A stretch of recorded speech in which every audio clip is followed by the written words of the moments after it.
नमस्कार, न्यूज के इकलौते फैमिली शो न्यूज की पाठशाला में आपका स्वागत है। मैं हूं विद्यानाथ झा। सबसे पहले आपको बता दूं कि आज पाठशाला में क्या क्या है और कौन कौन से सब्जेक्ट पर क्लास लगेगी। 57 समझौते, 17 बिग डील, 105 अरब डॉलर का बूस्टर इन्वेस्टमेंट, 5 देशों से इतना कुछ लाए मोदी कि राहुल की बोलती बंद। 3 दिन 3 देश, लगातार 3 पुरस्कार, कुल 33 अवार्ड पाने वाले मोदी ने दुनिया को कैसे अपना मुरीद बना लिया है, आज आप देखिए। 6 दिन बैक टू बैक विदेश में मीटिंग, दिल्ली लौटते ही मोदी ने बुला ली कैबिनेट मीटिंग। क्या फैसला होने वाला है इस मीटिंग में, आज आपको बताऊंगा डिटेल। मोदी शाह को बताया गद्दार तो राहुल पर फायर बीजेपी और बीजेपी कार्यकर्ताओं ने कैसे आज बवाल काट दिया। राहुल पर कहां होगी एफआईआर, यह भी आज आप न्यूज की पाठशाला में देखेंगे। देश में तेल की कमी नहीं तो पेट्रोल पंपों पर नो डीजल का बोर्ड क्यों? क्या देश में इलीगल स्टॉकिंग शुरू हो गई है? पाठशाला में ग्राउंड रिपोर्ट आप देखिए। कॉकरोच जनता पार्टी केजरीवाल के करीबी की, कई पार्टियों को इंस्टा की आंधी में पछाड़ा, लेकिन असल मकसद है क्या, यह आपको बताऊंगा। 5 दिन में 15 मिलियन फॉलोअर्स, विधायक बोले अब तो कॉकरोच पार्टी से ही चुनाव लड़ूंगा। कॉकरोच पार्टी का भौकाल असली है या नकली है, डिटेल में आज आपको बताने वाला हूं। क्यों लड़ पड़े ट्रंप और नेतन्याहू? ईरान से कौन सी डील होने वाली है? युद्ध पर सबसे बड़ा अपडेट क्या है, यह आज आपको डिटेल में बताने वाला हूं। ट्रंप सरेंडर करेंगे, इजराइल में चुनाव लड़ेंगे, क्या 24 घंटे में खत्म होने वाला है युद्ध? ट्विशा केस में वो कॉल लिस्ट जो आरोपी सास की मुसीबत बढ़ाने वाली है, क्या सचमुच सास ने कई जजों को फोन किए थे? ट्विशा के फरार पति के हाईकोर्ट से अग्रिम जमानत की मुहर, इधर पीड़ित परिवार ने उठाए नए सवाल। ये सारी खबरें डिटेल में आज न्यूज की पाठशाला में आप देखने वाले हैं। लेकिन सबसे पहले देख लेते हैं आज दिन भर का रिवीजन।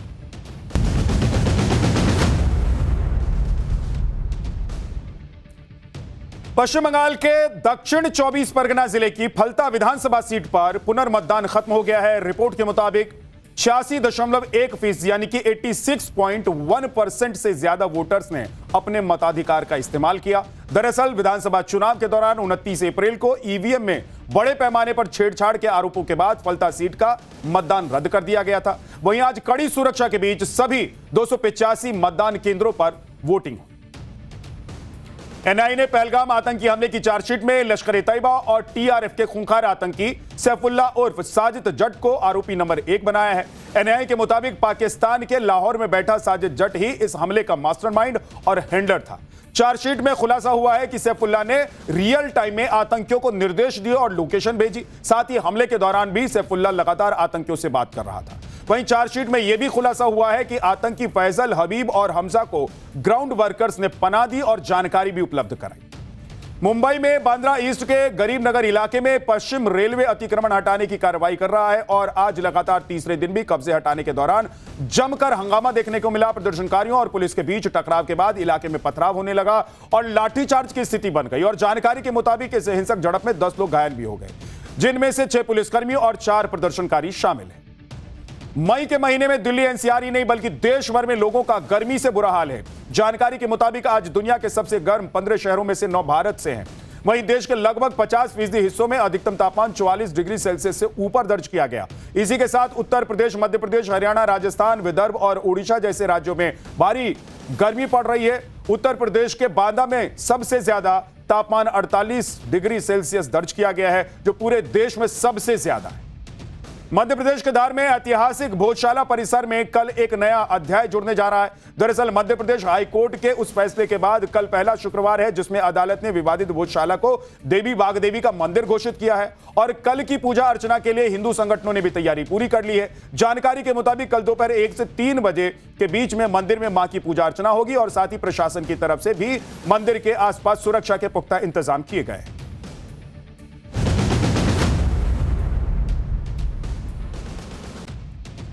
दिन भर के रिवीजन के बाद पाठशाला में पहली क्लास, पहला चैप्टर, जिसमें आपको बताऊंगा 57 समझौते, 17 बिग डील, 105 अरब डॉलर का बूस्टर इन्वेस्टमेंट, 5 देशों से इतना कुछ लाए मोदी की राहुल की बोलती बंद हो गई। 3 दिन 3 देश, लगातार 3 पुरस्कार, कुल 33 अवार्ड पाने वाले मोदी ने दुनिया को कैसे अपना मुरीद बना लिया है, यह आज आप देखने वाले हैं। 6 दिन बैक टू बैक विदेश में मीटिंग, दिल्ली लौटते ही मोदी ने बुला ली कैबिनेट मीटिंग। क्या फैसला होने वाला है बड़ा? मोदी शाह को बताया गद्दार तो राहुल पर फायर बीजेपी कार्यकर्ताओं ने क्या बवाल काट डाला है, राहुल पर कहां एफआईआर होने वाली है, यह भी आपको बताऊंगा। देश में तेल की कमी नहीं तो पेट्रोल पंप पर नो डीजल का बोर्ड क्यों, क्या देश में इलीगल स्टॉकिंग शुरू हो गई है, पाठशाला में ग्राउंड रिपोर्ट। पीएम मोदी की 5 देशों की विदेश यात्रा जबरदस्त सफल रही, 100% स्ट्राइक रेट कहा जा रहा है और इसमें कोई गलत भी नहीं है क्योंकि जितना उन्होंने कर दिया है 5 दिन में, 5 देशों के साथ 6 दिन में, उसमें कोई आप अगर पूछ लें कि कितना काम हो सकता था तो आप समझ जाएंगे कि भाई ये 100% है कि 1000% है। आप देखिए कि मोदी जिस देश में गए वहां 1-2 नहीं 10-10 डील उन्होंने कर डाली, कुल 57 डील लेकर गए थे प्रधानमंत्री नरेंद्र मोदी। लेकिन इंडी गठबंधन को ना डील की फाइलें दिखाई दे रही है ना मोदी की मेहनत।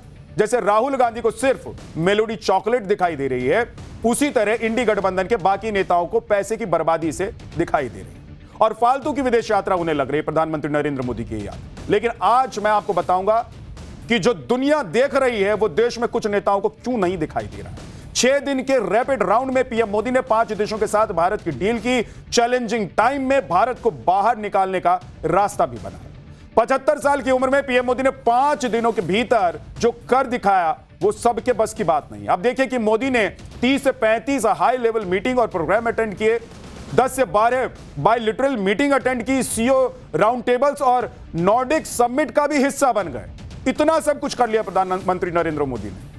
और विपक्ष के नेता राहुल गांधी समेत तमाम जो विपक्षी नेता वो कह रहे कि क्या करने गए थे, घूमने गए थे। आज भारत लौटते ही बिना ब्रेक लिए केंद्रीय मंत्रिपरिषद की मोदी ने बैठक भी बुला ली है और इस बैठक में डिपार्टमेंट वाइज रिपोर्ट कार्ड पर चर्चा हुई। आप सोचिए कि आप कहीं किसी शहर जाते हैं, लौट कर आते हैं तो आप कितने हैरान परेशान रहते हैं कि भाई थोड़ा सा बिस्तर मिल जाए। इधर मोदी जी को देख लीजिए।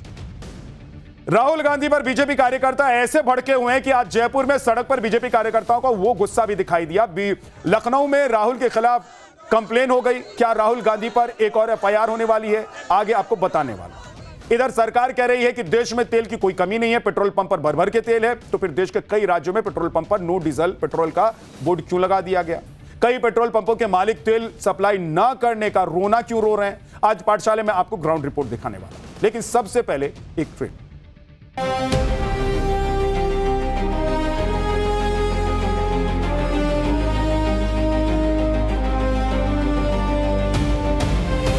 मोदी जी क्या करने वाले हैं? देश को उपदेश देते हैं, प्रवचन देते हैं और विदेश चले जाते हैं। इसने बड़े परिणाम भारत के भविष्य के लिए उत्पन्न करे। 57 आउटकम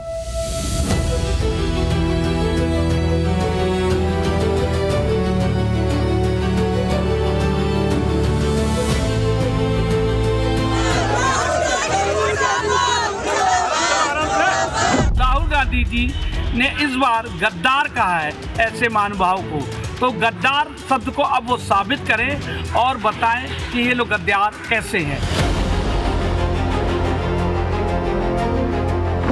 इस पंप पर साफ तौर पर रस्सी खींची हुई है क्योंकि पेट्रोल पंप इनके पास उपलब्ध नहीं है, इसलिए रस्सी इन्होंने साफ तौर पर लगाई हुई है।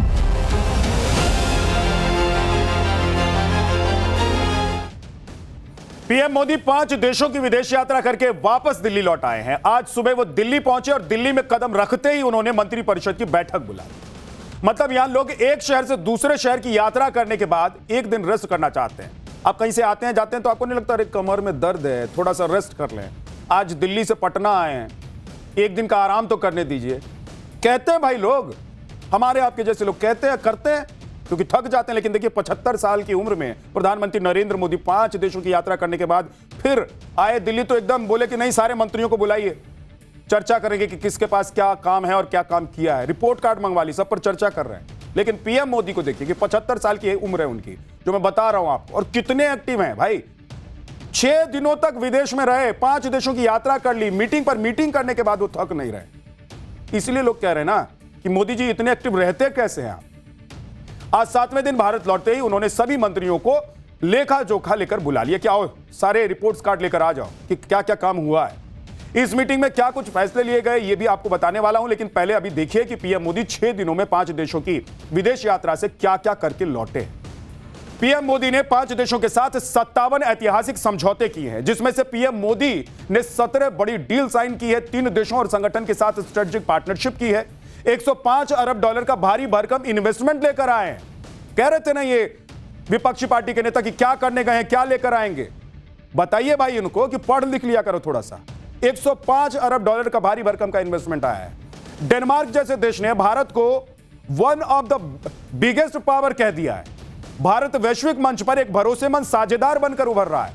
भारत को ग्लोबल डेवलपमेंट का नया ग्रोथ इंजन माना जा रहा है। इसलिए हर देश भारत के साथ जुड़ना चाहता है। हर देश चाहता है कि भारत के साथ काम करे। इसके अलावा पीएम मोदी इस विदेश यात्रा से 3 अंतर्राष्ट्रीय अवार्ड भी लेकर लौटे हैं, जिससे पूरी दुनिया में 140 करोड़ भारतीयों का मान सम्मान बढ़ गया है। गर्व से सीना चौड़ा हो गया है। लेकिन राहुल गांधी सहित इंडी गठबंधन के जो नेता हैं, उन्हें कुछ दिखाई नहीं दे रहा है। उनको ये सब उपलब्धियां लगती ही नहीं है। उनको लग रहा है कि अरे गए थे 4000 के प्लेन में घूमने के लिए गए थे।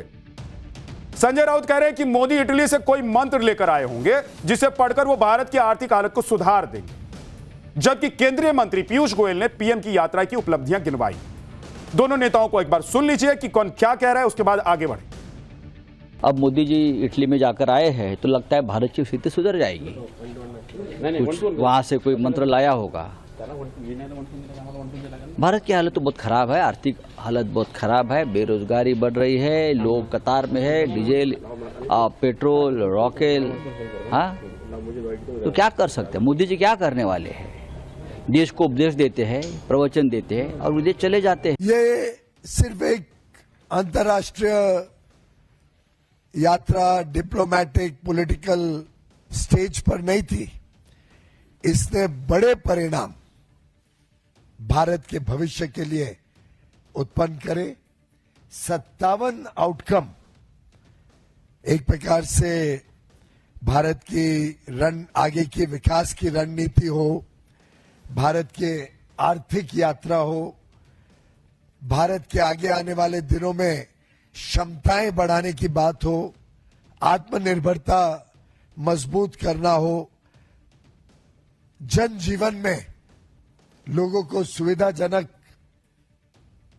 वस्तुएं उपलब्ध हो, हर प्रकार से इस यात्रा में कुछ न कुछ लाभ भारत के हर वर्ग के लिए लेकर माननीय प्रधानमंत्री जी आए हैं। अब एक बार देखिए टाइमलाइन, मिनट टू मिनट प्रधानमंत्री नरेंद्र मोदी कितना काम करते हैं। 24 घंटे में आप सोच नहीं सकते कि इतना काम आप इतने घंटे कर सकते हैं। पीएम मोदी आज सुबह 9:44 पर दिल्ली लैंड होते हैं और शाम को 4 बजे केंद्रीय कैबिनेट की बैठक उन्होंने बुला ली। यानी कि मोदी 6 दिन बाद देश वापस लौटे और पीएम मोदी ने सिर्फ 6 घंटे का ब्रेक लिया और फिर काम पर लगे। लोग हैरान होते हैं कि 75 साल के पीएम मोदी को इतनी एनर्जी मिलती कहां से, वो थकते क्यों नहीं। यहां कोई एक दिन का सफर करके आराम करना चाहता है और यहां मोदी है कि अपना एक एक पल देश सेवा में खपा देना चाहते हैं। इसलिए सिर्फ भारत ही नहीं, पूरी दुनिया के लोग प्रधानमंत्री नरेंद्र मोदी को वो सम्मान देते हैं जो दुनिया के किसी दूसरे नेता को हासिल नहीं है। पीएम मोदी को मिले 33वें अंतर्राष्ट्रीय सम्मान के बारे में आगे आपको बताऊंगा, लेकिन पहले देखिए कि पीएम मोदी सेवा तीर्थ में केंद्रीय मंत्रिपरिषद की बैठक उन्होंने क्यों बुलाई है। केंद्रीय मंत्रिपरिषद की बैठक बुलाने की जो सबसे बड़ी वजह बताई जा रही है वो है मोदी 3.0 सरकार के 2 साल पूरा होने का मौका। बतौर प्रधानमंत्री नरेंद्र मोदी को 12 साल पूरे हो गए हैं। इसलिए पीएम मोदी अपने मंत्रिमंडल से शायद यह जानना समझना चाहते हैं कि इन 12 सालों में देश में कितना रिफॉर्म, परफॉर्म और ट्रांसफॉर्म हुआ है। माना जा रहा है कि यह बैठक करीब 4 से 5 घंटे तक चल सकती है और इसमें करीब 12 मंत्रालयों का प्रेजेंटेशन होने वाला है। इस बैठक में अमित शाह, राजनाथ सिंह, नड्डा समेत तमाम केंद्रीय मंत्री शामिल होंगे। मतलब बैठक से पहले ही सभी मंत्रियों को कह दिया गया था कि वो दिल्ली में ही मौजूद रहे। इधर पीएम मोदी अपने केंद्रीय मंत्रिपरिषद के साथ मीटिंग कर रहे हैं तो उधर पीएम मोदी के विदेश दौरे की चर्चा पूरी दुनिया में हो रही है। इस दौरे से पीएम मोदी ने भारत के लिए जो हासिल किया है वो बेमिसाल है, लेकिन इसके साथ साथ पीएम मोदी इंटरनेशनल अवार्ड का जो रिकॉर्ड बनाते जा रहे हैं वो भी चर्चा का बड़ा विषय बना हुआ है। लोग समझ नहीं पा रहे हैं कि मोदी जहां जाते हैं वहां के सर्वोच्च सम्मान से उन्हें क्यों सम्मानित कर दिया जाता है। आप देखिए कि इस बार 5 देशों की यात्रा में 3 देशों ने उन्हें सर्वोच्च सम्मान से सम्मानित किया है। यानी कि पीएम मोदी ने 3 दिन के भीतर 3 देशों में लगातार 3 अवार्ड हासिल कर लिए। स्वीडन और नॉर्वे ने अपना सर्वोच्च सम्मान दिया, तो इटली में पीएम मोदी को यूएन ने वो सम्मान दे दिया जिसे देखकर मोदी विरोधी गैंग को अलग ही आग लगी हुई। इसके बारे में आगे आपको बताऊंगा, लेकिन पहले देखिए कि मोदी को अब तक कुल 33 अवार्ड मिल चुके हैं। कल इटली के रोम में पीएम मोदी को जो अंतर्राष्ट्रीय सम्मान मिला है उसके बारे में आपको बताता हूं। कल इटली में पीएम मोदी को FAO एग्रीकोला मेडल से सम्मानित किया गया। एग्रीकोला मेडल संयुक्त राष्ट्र के FAO यानी कि फूड एंड एग्रीकल्चर ऑर्गेनाइजेशन का सर्वोच्च पुरस्कार है। इसकी शुरुआत 1977 से की गई थी। एग्रीकोला रोमन काल के एक प्रसिद्ध कृषि वैज्ञानिक थे। यह पुरस्कार FAO के डायरेक्टर जनरल देते हैं और इसे FAO का सबसे प्रतिष्ठित सम्मान माना जाता है। यह पुरस्कार उन हेड्स ऑफ गवर्नमेंट को दिया जाता है जिन्होंने अपने कार्यकाल में असाधारण योगदान दिए हो। पीएम मोदी को यह अवार्ड ग्लोबल फूड सिक्योरिटी बढ़ाने, भूख और गरीबी उन्मूलन, पोषण सुधार और स्थायी कृषि विकास के साथ साथ ग्रामीण विकास और किसान कल्याण के लिए दिया गया है। पीएम मोदी FAO का एग्रीकोला मेडल पाने वाले भारत के दूसरे प्रधानमंत्री हैं। इससे पहले 2008 में तत्कालीन प्रधानमंत्री मनमोहन सिंह को कृषि विकास, भूख और गरीबी कम करने के असाधारण योगदान के लिए यह अवार्ड दिया गया था। सुनिए FAO का एग्रीकोला मेडल मिलने के बाद पीएम मोदी ने क्या कहा है। हमारे शानदार स्वागत और एग्रीकोला मेडल से सम्मानित करने के लिए मैं FAO के डायरेक्टर जनरल का हृदय से आभार व्यक्त करता हूं। केंद्रीय मंत्री पीयूष गोयल ने भी कहा है कि 32 देशों ने पीएम नरेंद्र मोदी की जो अपना सर्वोच्च सम्मान देकर विश्वास का एकमात्र प्रधानमंत्री बना दिया है, जिसे 32वां अंतर्राष्ट्रीय सम्मान मिला हो, वो सोचिए कि देश का कितना बड़ा नेता है। एक बार सुनिए। 32 देशों ने प्रधानमंत्री नरेंद्र मोदी जी को अपना उच्च स्तरीय सम्मान देकर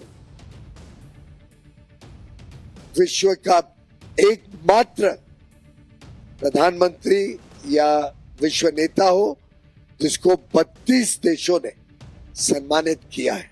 3 अंतर्राष्ट्रीय स्तर के सम्मान भारत को मिले। माननीय प्रधानमंत्री जी को 2 देशों ने और फूड एंड एग्रीकल्चर ऑर्गेनाइजेशन ने, FAO ने सम्मानित किया। एक प्रकार से 5 देश, 5 दिन, लेकिन एक स्पष्ट संदेश, भारत विश्व पटल पर बड़ी मजबूती के साथ आज खड़ा है। विश्व भारत को सम्मान और विश्वास के साथ देखता है। अब देखिए कि यह तस्वीर देखकर किस भारतीय का सीना चौड़ा नहीं होगा? आपका नहीं होगा क्या? मेरा नहीं होगा क्या? अरे जो देश के लिए सोच रहा है वो देश के प्रधानमंत्री का सम्मान देखकर तो सीना चौड़ा करेगा ही, सम्मानित महसूस करेगा भाई। क्योंकि ये अकेले पीएम मोदी का सम्मान थोड़े ना है, ये पूरे 140 करोड़ भारतीयों का सम्मान। इसलिए मुझे भी खुशी होती है जब कभी भी प्रधानमंत्री को सम्मान मिलता है विदेश में, और आपको भी होनी चाहिए और होती ही होगी। लेकिन देश में कुछ लोग हैं जिनको नहीं होती है, जिन्हें मोदी को अवार्ड मिलते देखकर बहुत दुख होता है, पीड़ा होता है भाई उनको। आप देखिए कि दुनिया के 32 देश और संगठनों ने भारत के जिस प्रधानमंत्री को अपना सबसे प्रतिष्ठित और सर्वोच्च पुरस्कार देकर सम्मानित किया हो, उस प्रधानमंत्री को उसके देश में ही अपमानित करने का कोई मौका कुछ लोग जाने नहीं देते। आलोचना से किसी को परहेज नहीं है, आलोचना लोकतंत्र में होना ही चाहिए, लेकिन अपमान, पर्सनल अटैक, इससे बचना चाहिए। लेकिन आज नहीं बच रहे हैं लोग, जो मुंह में आ रहा है बोल देते हैं मोदी के लिए। और मोदी पर पर्सनल अटैक करने में नेता प्रतिपक्ष राहुल गांधी रेस में सबसे आगे होते हैं, नंबर 1 दिखाई दे। राहुल गांधी कभी प्रधानमंत्री नरेंद्र मोदी को चौकीदार चोर कहते हैं, तो कभी कॉम्प्रोमाइज्ड पीएम कह देते हैं, कभी वो पीएम के लिए तू तड़क वाली मर्यादित जो भाषा है, सड़क छाप भाषा जिसे आप कह सकते हैं, उसका इस्तेमाल करते हैं। तो कांग्रेस के मन से पीएम मोदी की मां को गाली तक दी जा चुकी है। कल राहुल गांधी ने पीएम को एक बार फिर से अपमानित किया, उनके लिए अपमानित शब्द का इस्तेमाल किया। उन्होंने पीएम को गद्दार कह दिया। रायबरेली की एक रैली में राहुल ने पीएम के साथ केंद्रीय गृह मंत्री अमित शाह और आरएसएस को भी गद्दार कहा। इसके बाद बीजेपी के नेताओं से लेकर कार्यकर्ताओं तक सबका खून खौल उठा। इसी गुस्से में आज राजस्थान में बीजेपी कार्यकर्ताओं ने राहुल के खिलाफ प्रदर्शन कर दिया। जयपुर में बीजेपी कार्यकर्ताओं ने राहुल गांधी के खिलाफ नारेबाजी की और उनका पुतला फूंक दिया। तो लखनऊ में हिंदू महासभा ने राहुल के खिलाफ थाने में तहरीर दे डाली। सुनिए कि हिंदू महासभा के नेता राहुल पर कैसे भड़के हुए थे। माफी वीर हैं, सदैव ये ऐसे बयान देते हैं, फिर माफी मांग लेते हैं और बच के ये चले जाते हैं। तो ये माफी वीर राहुल गांधी जी ने इस बार गद्दार कहा है ऐसे महानुभाव को।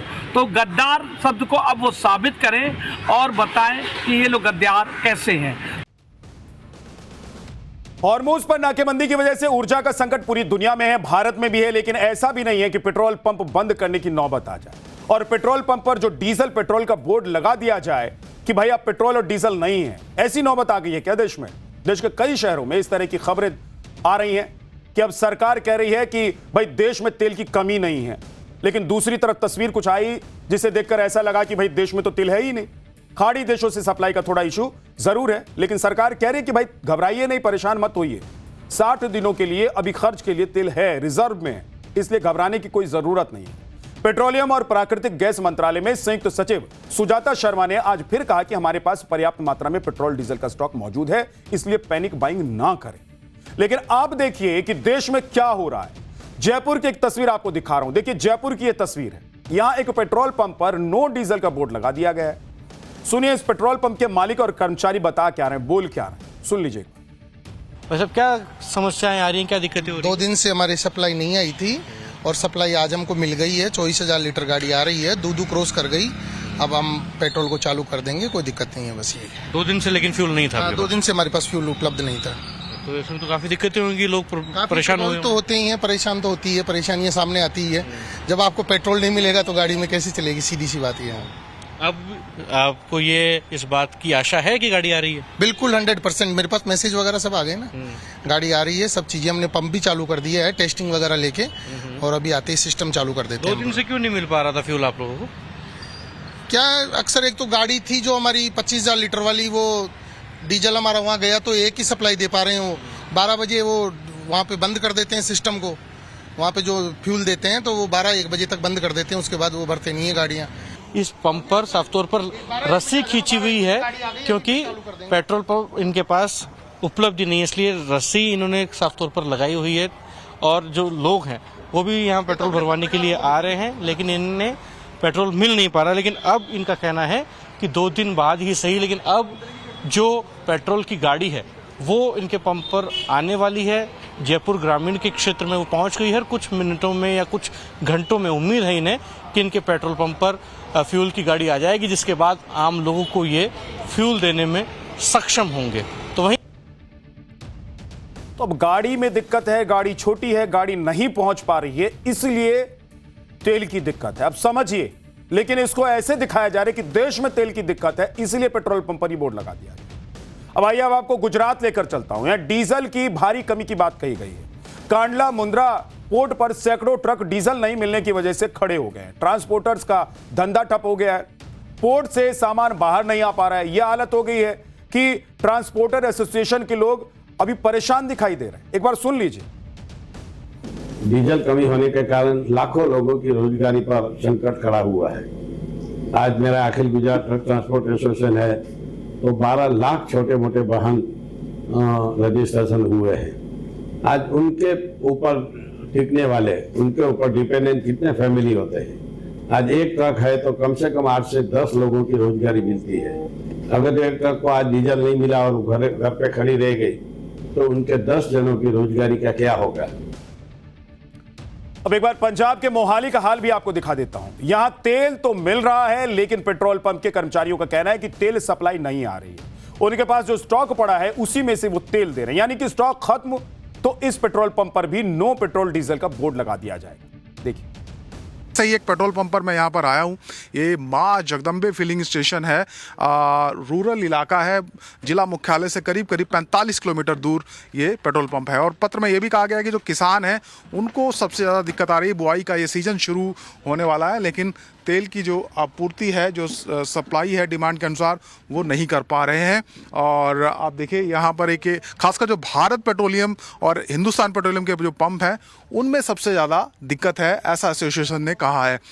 मेरे साथ एक किसान हैं जो अपना ट्रैक्टर लेकर यहाँ पर आए थे। क्या नाम है ताजी? जंग सिंह जी। जंग सिंह जी, किसानों को इस वक्त ज़्यादा डीजल की ज़रूरत होती है? हाँ जी, भी सीजन चल रहा जी, बहाई का खाद खूद गेर रहे हैं, सब कुछ बहाई हो रही है जी। तो डीजल मिल रहा है पूरा ज़रूरत के हिसाब से? और भी तो ठीक मिल रहा जी। उधर चंडीगढ़ में भी पेट्रोल पंप पर तेल सप्लाई की कमी का दावा किया जा रहा है। एक पेट्रोल पंप के मालिक ने दावा किया है कि उनका पेट्रोल पंप 3 दिनों से बंद पड़ा है, लेकिन फिर एक टैंकर तेल आया तो अब तेल की बिक्री चालू उन्होंने की है। सुनिए। इस वक्त हम मोहाली में हैं, एक भारत पेट्रोलियम पेट्रोल पंप पर, और यहाँ के जो मैनेजर हैं वो मेरे साथ हैं। सर, क्या नाम है आपका? सतपाल सिंह। सतपाल सिंह जी, क्या स्थिति है जो आपके एसोसिएशन की तरफ से पत्र भी लिखा गया है, सप्लाई में कितना फर्क पड़ा है? सप्लाई तो घट आ रही है अगे नालों, ते फर्क है, लोगों से मतलब पैनिक तो हो रही है। कुछ पेट्रोल पंप पे कहा कि ड्राई आउट हो गए हैं। ये सानू शुक्रवार सप्लाई नहीं मिली, शनिवार नहीं मिली, संडे की छुट्टी आ गई। पाठशाला में अब अगला चैप्टर, कॉकरोच जनता पार्टी केजरीवाल के करीबी की कई पार्टियों को इंस्टा की आंधी में पछाड़ दिया, लेकिन पार्टी बनाने के पीछे असल मकसद क्या है? 5 दिन में 15 मिलियन फॉलोअर। विधायक बोले अब तो कॉकरोच पार्टी से ही चुनाव लड़ूंगा। कॉकरोच पार्टी का भौकाल असली है या नकली है? देश में वैसे तो आपने कई पार्टियों के नाम सुने होंगे, कोई हाथ वाली है, कोई फूल वाली है, कोई झाड़ू वाली पार्टी है, लेकिन कुछ दिनों से एक नई पार्टी पिक्चर में आ गई है बॉस, जिसका नाम है कॉकरोच जनता पार्टी। चुनाव चिन्ह, एजेंडा, मैनिफेस्टो, एलिजिबिलिटी क्राइटेरिया सब कुछ है। सोशल मीडिया पर गजब की हुई है पार्टी। सोशल मीडिया पर, इंस्टाग्राम पर, एक्स, फेसबुक, हर जगह कोई ना कोई रील या कोई ना कोई पोस्ट आपको इस कॉकरोच जनता पार्टी के बारे में आप कभी भी खोल लीजिए, इस वक्त खोल लीजिए, एक बार देख लीजिए, मिल ही जाएगा। सिर्फ 5 दिन के अंदर कॉकरोच जनता पार्टी के नाम से चले सटायर मूवमेंट से करोड़ों लोग जुड़ गए। इंस्टाग्राम पर बम्पर फॉलोइंग बढ़ी है। 1,60,00,000 लोग इस अकाउंट को फॉलो कर चुके हैं और हर मिनट के साथ फॉलोअर्स की संख्या लगातार बढ़ती जा रही है। इस सो कॉल्ड पार्टी ने बीजेपी, कांग्रेस सबको फॉलोइंग की लिस्ट में पीछे छोड़ दिया, मतलब सबसे ज्यादा फॉलोअर हो गए हैं इसके। कॉकरोच पार्टी के एक्स अकाउंट पर अगर आप देखिए तो भारत में रोक लगा दी गई है, लेकिन इसके जवाब में दूसरा अकाउंट बना लिया गया है। देखिए जरा, क्या है ये कॉकरोच पार्टी भाई? किसने बनाई है पार्टी, क्यों बनाई है और कैसे इतने कम समय में इतना ज्यादा ये पार्टी वायरल हो गई है? इसका पूरा चैप्टर आज आपके सामने खोलने वाला हूं। इस कॉकरोच पार्टी को लेकर अलग अलग तरह के दावे किया जा रहा है। कुछ इसे जनता, युवा और खासकर जेन जी की आवाज बता रहे हैं, जिसका कोई पॉलिटिकल कनेक्शन नहीं है, जबकि कुछ इसे मोदी विरोधियों का प्लेटफॉर्म बता रहे हैं। जबकि उसी सोशल मीडिया पर कुछ दावा ऐसा भी किया जा रहा है जिसमें इस पार्टी के फॉलोअर्स की लिस्ट दिखाई जा रही है कि वो भारत से बाहर के। आज इन सब का डिटेल चैप्टर आपके सामने रखूंगा। पार्टी बनाने वाले ने इसे आंदोलन कह दिया है, लेकिन इस वायरल कॉकरोच पार्टी के तौर पर आम आदमी पार्टी से कैसे आम आदमी पार्टी से कैसे जुड़ रहे हैं वो आपको बताने वाला हूं। सोशल इशू उठाने की बात करने वाला नॉन पॉलिटिकल प्लेटफॉर्म पूरी तरीके से पॉलिटिकल कैसे हो गया ये भी बताऊंगा। महुआ मोइत्रा, अखिलेश यादव, मनीष सिसोदिया सब बहती गंगा में हाथ धो रहे हैं। एक एमएलए तो यहां तक कह रहा है कि कार्यालय खोजो भाई कॉकरोच पार्टी के लिए, इलेक्शन उसी से लड़ूंगा। नेता तो नेता, बॉलीवुड सेलिब्रिटीज कॉकरोच पार्टी के सभी दीवाने हो चले, सभी सपोर्ट करने लग गए। कॉकरोच पार्टी को चैलेंज करने के लिए नेशनल पैरासाइटिक फ्रंट नाम से इसका एक विपक्ष भी खड़ा हो गया है। और मतलब यह है कि जेनजी का नाम ले लेकर यह कॉकरोच पार्टी ने सोशल साइट्स पर तो टोटल भौकाल मचा दिया हुआ है, एकदम माहौल बना हुआ है कॉकरोच पार्टी का। लेकिन ये भौकाल जमीनी कितनी है ये एक बड़ा सवाल है। ये जो फॉलोअर्स का भारी भरकम नंबर दिखाई दे रहा है, इसके बारे में भी आज आपको बताने वाला हूं। क्या वो सही है या कहीं इसके पीछे कोई बड़ा खेल हो रहा है, ये भी आज आप जानेंगे। खासकर नैरेटिव के इस दौर में ये सब हर दूसरे दिन ऐसा हो रहा है। आज पाठशाला में कैसे ये सब हो पाता है ये आप देखने वाले हैं, इसका जवाब आपको देख रहे। बड़े बड़े सूरमा, बड़े बड़े धुरंधर कैसे कॉकरोच पार्टी के पीछे चलते हुए दिखाई दे रहे हैं। कॉकरोच पार्टी की पूरी कुंडली आपके सामने खोलने वाला हूं, लेकिन पहले यह बता देता हूं कि यह सब शुरू कहां से और कैसे हुआ। सोशल मीडिया पर कॉकरोच पार्टी को उतारने वाले अभिजीत दिपके का कहना है कि उन्होंने भारत के चीफ जस्टिस सूर्यकांत की युवाओं पर की गई टिप्पणी से आहत होकर यह पार्टी बनाई। दरअसल सुप्रीम कोर्ट की बेंच 15 जनवरी को वकील संजय दुबे की दिल्ली हाईकोर्ट के रजिस्ट्रार जनरल के खिलाफ दायर याचिका पर सुनवाई कर रही थी। याचिकाकर्ता सीनियर वकील का दर्जा पाना चाहता था। जस्टिस बागची ने सवाल किया कि क्या सीनियर एडवोकेट का टैग सिर्फ एक स्टेटस सिंबल है या फिर न्याय व्यवस्था में भागीदारी का एक जरिया भी है। सीजेआई सूर्यकांत ने तब कहा था कि कॉकरोच की तरह बहुत से युवा ऐसे हैं जिन्हें इस पेशे में रोजगार नहीं मिल रहा है। वो सोशल मीडिया और आरटीआई एक्टिविज्म चला रहे हैं। हजारों लोग ऐसे हैं जो काला चोगा पहनकर घूम रहे हैं, लेकिन उनकी डिग्रियों पर गंभीर संदेह। बेंच ने यह भी कहा था कि दुनिया में हर कोई सीनियर बनने की योग्यता रख सकता है, लेकिन याचिकाकर्ता इसके हकदार नहीं है। जबकि सीजेआई की इस टिप्पणी पर विवाद बढ़ा तो उन्होंने इसे लेकर सफाई भी दी। उन्होंने कहा कि मेरी टिप्पणी खास तौर पर उन लोगों के लिए थी जो फर्जी और नकली डिग्रियों के सहारे वकालत जैसे पेशे में आ गए हैं। मीडिया, सोशल मीडिया और दूसरे सम्मानित पेशों में भी ऐसे लोग घुस आए, वो परजीवियों जैसे। सीजेआई की टिप्पणी का कॉन्टेक्स्ट कुछ और था, वो उस पर्टिकुलर केस के लिए था, ऐसा उनकी तरफ से आई सफाई में दिखाया गया, बताया गया। लेकिन कॉकरोच पार्टी बनाने वाले इसे अलग ही लेवल पर लेकर चले गए। 16 मई को अमेरिका में पढ़ने वाले अभिजीत दीपके ने एक्स पर गूगल फॉर्म शेयर किया। दीपिके ने लोगों को मॉक पार्टी में शामिल होने के लिए रजिस्ट्रेशन करने को कहा और मजाक मजाक में ऑनलाइन सटायर के तौर पर कॉकरोच जनता पार्टी नाम से प्लेटफॉर्म शुरू कर दिया। इंस्टा और एक्स पर अकाउंट बना। इसका बकायदा एआई से वेब पेज भी बनाया गया।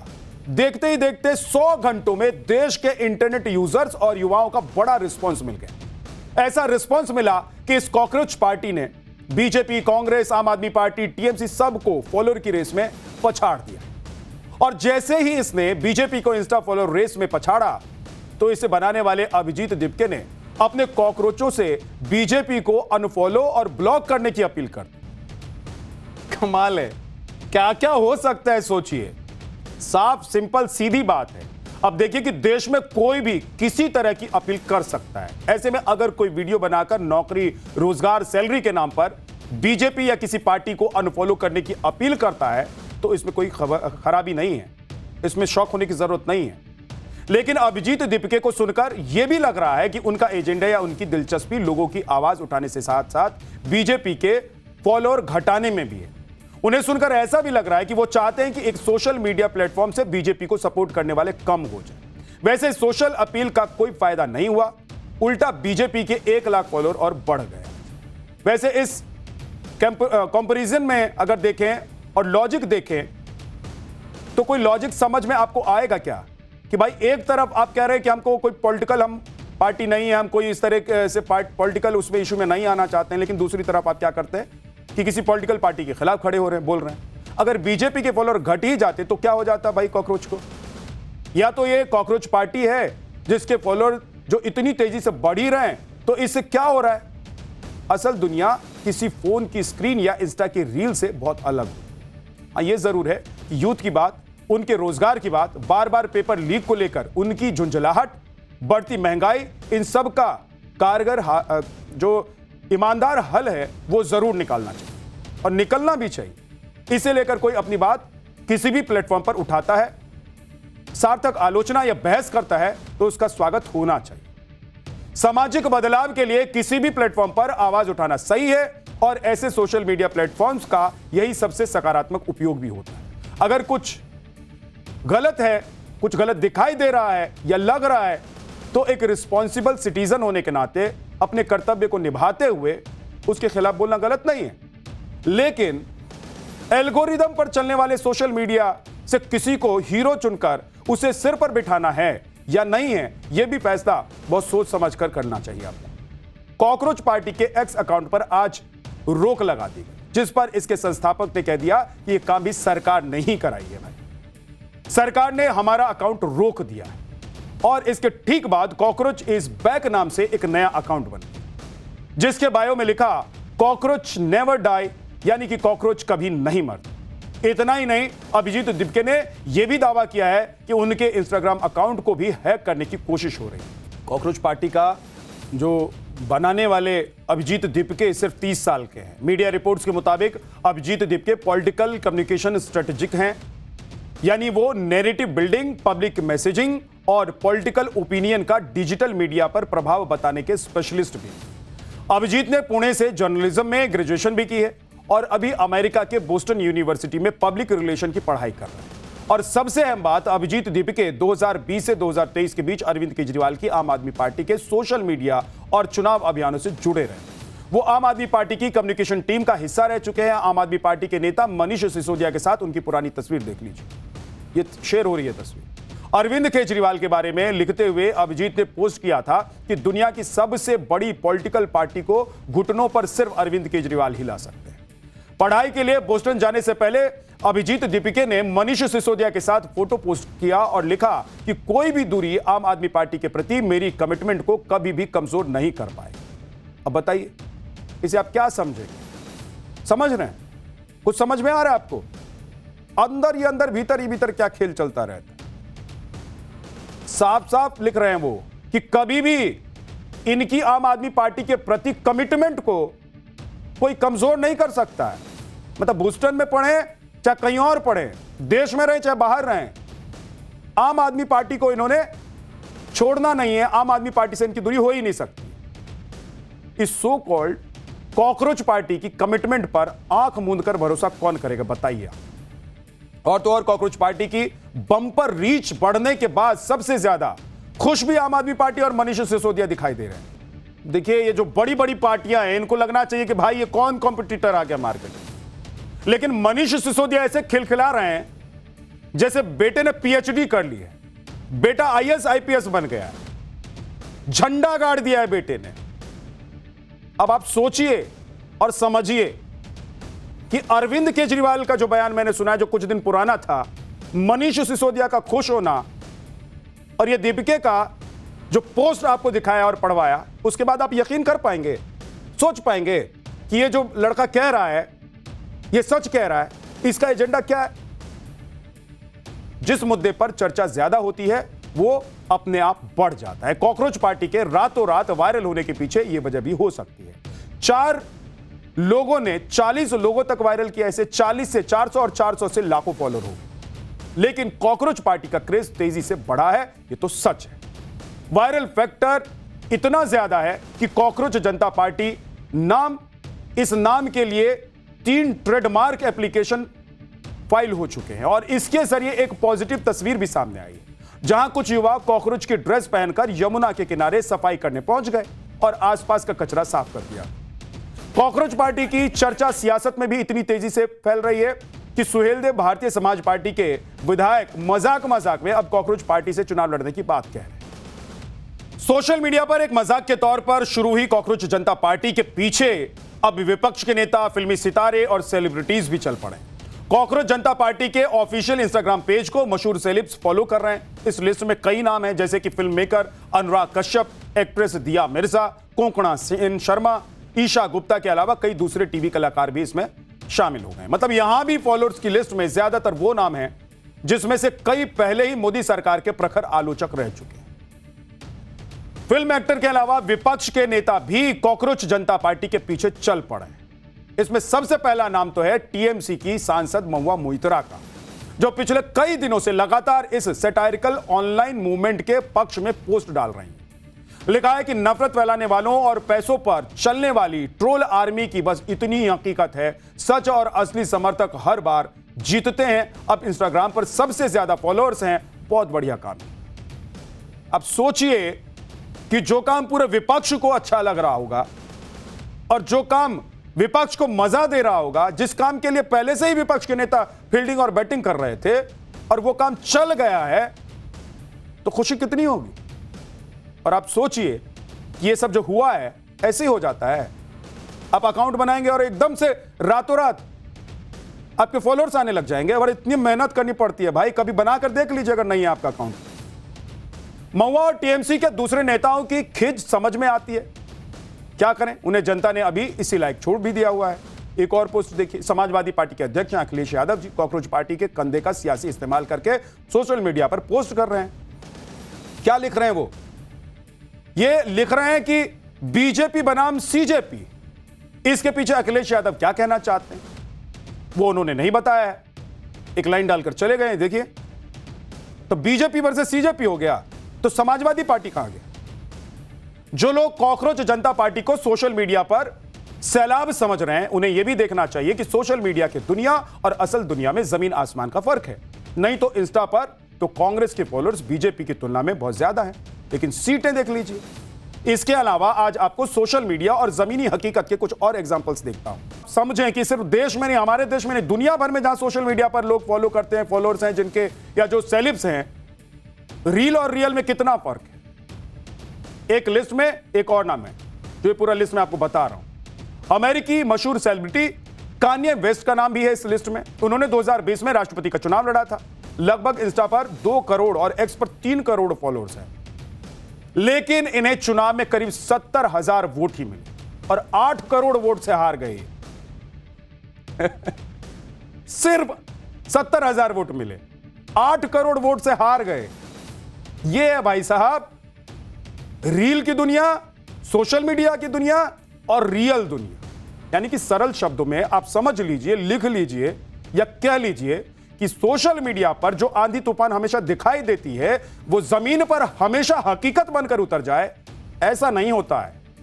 लोगों तक पहुंचने के लिए आपको अलग रास्ता ढूंढना पड़ता है। उसमें से एक रास्ता सोशल मीडिया का भी हो सकता है, लेकिन सोशल मीडिया की वजह से और आपके अकाउंट और फॉलोअर्स की वजह से लोग आपको पसंद करने लग जाएं, अब बाजी मार जाएं हर जगह, ऐसा नहीं होता है। ऐसा पहली बार नहीं है जब एक मजाक के तौर पर कॉकरोच जनता पार्टी के नाम पर कैंपेन चलाया जा रहा है। इससे पहले यूरोप के एक देश हंगरी में भी ऐसा ही हो चुका है। 2006 में हंगरी में एक सटायरिकल राजनीतिक पार्टी बनाई गई थी। इसका नाम रखा गया Hungarian to tailed dog party, यानी 2 पूंछ वाले कुत्ते की पार्टी। 2006 में हंगरी के एक शहर सेगड में कुछ युवाओं ने इसे बनाया था। राजनीतिक मजाक उड़ाने के लिए इसका फॉर्मेशन हुआ था।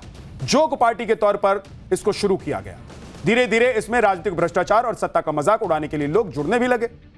इसे मशहूर बनाने के लिए जानबूझकर बेतुके चुनावी वादे किए गए, जैसे सबको फ्री बियर दी जाएगी, दिन में 2 बार सनसेट किया जाएगा।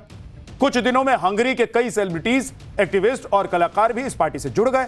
2014 में इसे आधिकारिक तौर पर राजनीतिक पार्टी के रूप में रजिस्टर भी कर लिया गया, लेकिन अब तक नेशनल चुनाव में इस पार्टी को सफलता नहीं मिली। 10 साल हो चुके हैं। सोचो 10 साल से यह पार्टी सोशल मीडिया पर तो एकदम भौकाल में है, भौकाल टाइट है इसका सोशल मीडिया पर, लेकिन जमीन पर नहीं है। चुनाव एक भी नहीं जीती है और बियर पिलाने का वादा करके भी नहीं जीती है। सोचिए जरा। हालांकि लोकल चुनाव में जेन जी के सपोर्ट से कुछ सफलता जरूर इसको मिली, लेकिन देश के दूसरे लोगों ने अभी तक इसे पूरी तरीके से स्वीकार नहीं किया है, इस पर भरोसा नहीं दिखाया है। तो यह होती है असलियत। और आप सोचिए कि इस तरह की जो पार्टियां बनती हैं, इसके पीछे के जो लोग हैं वो कौन लोग होंगे। तो मजाक के लिए बना लिया, चलिए हंसी मजाक में अपना कर रहे हैं भाई, टाइम पास करना है। कुछ लोगों को तो टाइम पास कर रहे हैं, लेकिन एजेंडा अगर आपका दिख जाता है, आपका इतिहास पता चल जाता है, तो पता चल जाएगा ना कि आप क्या लेकर आए हैं। सोशल मीडिया पर मजाक मजाक में सत्ता पाने का खेल पूरी दुनिया में चलता रहता है। इसका एक और उदाहरण आपको दें। यूक्रेन के राष्ट्रपति ज़ेलेंस्की, ये पहले एक टीवी एक्टर हुआ करते थे। साल 2015 से 2019 के बीच इनकी एक TV series servant of the people I थी, और इसमें ज़ेलेंस्की ने एक साधारण से स्कूल टीचर का रोल निभाया था, जो भ्रष्टाचार के खिलाफ लड़ता है और राष्ट्रपति बन जाता है। यूक्रेन की जनता ने इस टीवी सीरीज पर भरोसा जता दिया। 2019 के चुनाव में ज़ेलेंस्की को वास्तव में यूक्रेन का राष्ट्रपति बना दिया। इस बात को लेकर अब यूक्रेन में अलग अलग राय है। ज़ेलेंस्की को प्रेसिडेंट बनाने का फैसला सही था या गलत था, क्योंकि ज़ेलेंस्की जो रियल लाइफ में कर रहे थे, यानी कि टीवी पर कर रहे थे, वो रियल लाइफ में कर पाए। क्या कर दिया है यूक्रेन का पता है आपको? यूक्रेन खत्म है। कभी मौका मिलेगा तो जाइएगा और देखिएगा। यूक्रेन के पुराने फोटोज, तस्वीरें उठाकर देखिए, वीडियो उठाकर देखिए, और आज की तस्वीरें उठाकर देख लीजिए। क्या कर दिया, कब से युद्ध चल रहा है, पता है ना आपको? तो रील और रियल लाइफ दोनों अलग अलग चीजें हैं। इसलिए मैं आपसे कहूंगा कि आप जो भी करें सोच समझ कर करें। पाठशाला में अगला चैप्टर, जिसमें आपको बताएंगे क्यों लड़ पड़े ट्रंप और नेतन्याहू, ईरान से कौन सी डील होने वाली है, युद्ध पर सबसे बड़ा अपडेट क्या है, ट्रंप सरेंडर करेंगे, इजराइल में चुनाव लड़ेंगे, या 24 घंटे में खत्म होने वाला है युद्ध। जिस ईरान को अमेरिका पूरी तरह से बर्बाद करना चाहता है, अभी तक ट्रंप ने जिस ईरान को दुनिया के नक्शे से खत्म करने की कसमें खाई थी, जिस देश पर दनादन बम बरसाए जा रहे थे, अब उसी ईरान के लिए ट्रंप ने अपने सबसे करीबी दोस्त इजराइल को खरी खोटी क्यों सुना दी? ट्रंप और नेतन्याहू के बीच बात इतनी बिगड़ गई कि युद्ध जारी रखने पर दोनों नेताओं में बहस तक हो गई। ट्रंप ने ईरान को नया प्रस्ताव भेजा है। ट्रंप लेटर ऑफ इंटेंट पर काम कर रहे हैं, साथ ही यह कह दिया है कि नेतन्याहू वही करेंगे जो मैं कहूंगा। दूसरी तरफ ट्रंप से बात करने के बाद नेतन्याहू भयंकर टेंशन में। नेतन्याहू फिर से युद्ध को शुरू करना चाहते हैं। उन्होंने कहा कि युद्ध को टालना बहुत बड़ी भूल होगी। ईरान पर जब अमेरिका और इजराइल ने मिलकर हमला किया तो पूरी दुनिया एक तरफ हो गई थी, लेकिन ट्रंप पीछे नहीं हटे। अब ऐसा क्या हो गया कि ईरान के लिए ट्रंप ने नेतन्याहू से लड़ाई कर ली, यह आपको आगे बताऊं। दूसरी तरफ ट्रंप स्ट्रेट ऑफ हॉर्मूज में अभी भी धमाके हो रहे हैं। तेल टैंकर्स पर दनादन ड्रोन अटैक किए जा रहे हैं। न अमेरिका पीछे हट रहा है, न ईरान ने पकड़ ढीली की है। युद्ध वाले माहौल में ट्रंप और ईरान में सहमति कैसे बनेगी, यह भी आपको बताऊं। डोनाल्ड ट्रंप और नेतन्याहू के बीच फोन पर क्या बात हुई, युद्ध और सीजफायर पर अमेरिका और इजराइल का क्या एजेंडा है, ईरान को मिट्टी में मिला देने की बात करने वाले ट्रंप सरेंडर मोड में क्यों दिखाई दे रहे हैं, यह सब आपको बताऊंगा। लेकिन पहले एक ट्रेलर। युद्ध शुरू होने के 83 दिन बाद अब डोनाल्ड ट्रंप सरेंडर मोड में है। ईरान को बेहिसाब धमकी देने वाले ट्रंप ने कह दिया है कि मुझे कोई जल्दी नहीं है। वो ईरान को डील के लिए और मौका देने के लिए तैयार भी हो गए हैं। और इसी बात को लेकर अब ट्रंप और नेतन्याहू में बहस हो गई। डोनाल्ड ट्रंप जहां समझौते और बातचीत के जरिए रास्ता निकालना चाहते हैं, वहीं इजरायली प्रधानमंत्री बेंजामिन नेतन्याहू ईरान से फिर से जंग करना चाहते हैं। मीडिया रिपोर्ट्स के मुताबिक ट्रंप और नेतन्याहू में 1 घंटे तक फोन पर बातचीत हुई। विवाद इस बात पर हुआ कि हमला किया जाए या समझौते की कोशिश की जाए। नेतन्याहू ईरान के बुनियादी ढांचे पर और अधिक हमला करना चाहते हैं, जबकि ट्रंप ने डिप्लोमेसी का मौका देने और हमलों को रोकने पर जोर दिया है। नेतन्याहू इस बात से बहुत नाराज थे कि ट्रंप ईरान को लेकर नरम रुख अपना रहे हैं। ट्रंप ने कहा कि वो ईरान के साथ किसी भी कीमत पर परमाणु हथियार न पाने के समझौते पर बात कर रहे हैं। नेतन्याहू चाहते थे कि ईरान को पूरी तरह से कमजोर करने के लिए दोबारा हमला करना चाहिए, जबकि ट्रंप ने साफ कर दिया कि समझौते के लिए ईरान को और समय दिया जाएगा। अमेरिकी वेबसाइट एक्सियो के हवाले से दावा किया जा रहा है कि फोन कॉल के बाद नेतन्याहू बेहद नाराज और बेचैन दिखाई दिए। रिपोर्ट में यहां तक कहा गया है कि बेहद गुस्से में और तनाव में भी थे वो, लेकिन ट्रंप किसी भी हाल में पीछे हटने के लिए तैयार नहीं है। उन्होंने तो यहां तक कह दिया है कि नेतन्याहू वही करेंगे जो मैं कहूंगा। सुनिए डोनाल्ड ट्रंप ने क्या कहा है। What have you said to Prime Minister Netanyahu about Iran and how long to hold off on strikes? He's fine. He'll do whatever I want him to do. He's a very good man. He'll do whatever I want him to do, and he's a great guy. To me, he's a great guy. Don't forget, he was a wartime prime minister, and he's not treated right in Israel, in my opinion. I'm right now at 99% in Israel. I could run for prime minister, so maybe after I do this, I'll go to Israel, run for prime minister. I had a poll this morning. I'm 99%, so that's good. But no, he's a wartime prime minister, and I just don't think they treat him well. Mr. President, what do you do? I think they have a president over there that treats him very poorly. Trump ने Netanyahu पर तंज कसते हुए war time prime minister तक कह दिया, क्योंकि Netanyahu 1-2 नहीं बल्कि 3 वॉर फ्रंट पर लड़ाई लड़ रहे हैं। गाजा के बाद लेबनान और हिजबुल्लाह से युद्ध चल ही रहा है। इधर अमेरिका के साथ मिलकर ईरान पर भी हमला कर रहे हैं। इजराइल ने ईरान को तबाह करने के लिए तो पूरी ताकत झोंक दी है। बेंजामिन नेतन्याहू ईरान के साथ युद्ध इसलिए नहीं रोकना चाहते हैं क्योंकि उन्हें लगता है कि ईरान के परमाणु कार्यक्रम और मिसाइल सुविधाओं को पूरी तरह नष्ट करना अभी बाकी है। नेतन्याहू का मानना है कि कोई भी समझौता ईरान को सिर्फ समय बिताने और अपनी ताकत वापस हासिल करने का मौका देगा।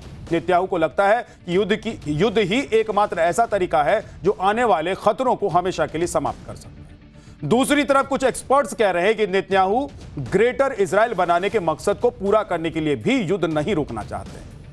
ग्रेटर इजराइल में गाजा, जॉर्डन, सीरिया, लेबनान और मिस्र के कुछ हिस्सों को शामिल करने की योजना है। इजराइल के अपने लक्ष्य हैं, लेकिन ट्रंप के सामने भी मुश्किलें कम नहीं। एक तरफ इंटरनेशनल प्रेशर है तो दूसरी तरफ ट्रंप को अपने घर में ही विरोध का सामना करना पड़ रहा है। अमेरिका में महंगाई और पेट्रोल की जो बढ़ती हुई कीमतें हैं उसकी वजह से जनता में भारी नाराजगी है। ऐसे में अगर मिड टर्म चुनाव में ट्रंप की रिपब्लिकन पार्टी बहुमत खो देती है तो ट्रंप को बजट प्रस्तावों को पारित कराना लगभग असंभव हो जाए। वहीं अमेरिकी सीनेट में ट्रंप की सैन्य शक्तियों को सीमित करने वाला प्रस्ताव भी 50 से 47 से पास हो गया है। अब अगर कानून बना तो ईरान के खिलाफ जंग जारी रखने के लिए ट्रंप को कांग्रेस की मंजूरी लेनी होगी। इसलिए ट्रंप चाहते हैं कि ईरान के साथ जल्द से जल्द डील हो जाए और युद्ध खत्म हो जाए।